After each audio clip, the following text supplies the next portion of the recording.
Bagamat ako ay anak ng magsasaka, hindi ako masyadong natutok sa pagsasaka dahil nagkaroon ako ng pagkakataong makapag-abroad. Nakapagtrabaho ako sa Saudi ng hanggang 5 taon.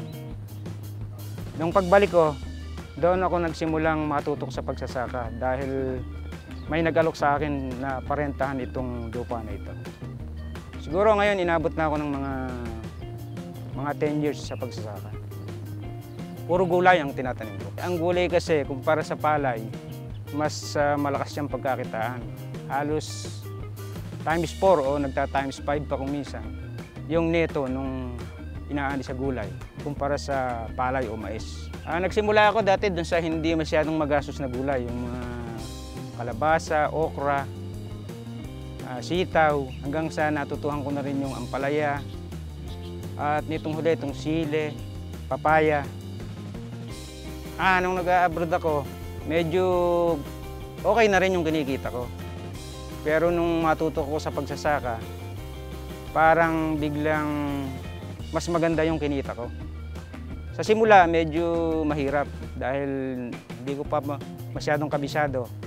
Pero nitong makabisa ko na, matutuhan ko sa pamamagitan ng mga seminar, pakikipag-usap sa mga technician, patuloy na pag-aaral, medyo gumanda ang kita ko.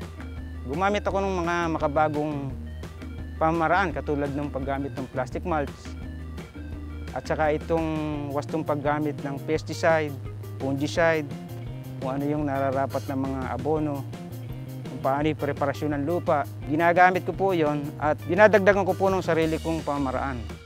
Ang problema po ng magsasaka, yung pong kapital na gagamitin nila. Minsan nangungutang sila, pangkaraniwan po patubuan. Umani man sila ng maganda, minsan yung iba napupunta lang doon sa tubo na ipinauutang sa kanila. Kaya sana kung ang gobyerno ay masusuportahan sila, palagay ko maraming magiging maluwag ang buhay. Nung ako'y kumita na, masasabi ko pong medyo umasenso ang buhay ko dahil nakabili po ako ng pampatubig, mga power spray, grass cutter, yung mga motorsiklo na kinabitan ko ng sidecar na nagagamit ko sa pagsasaka.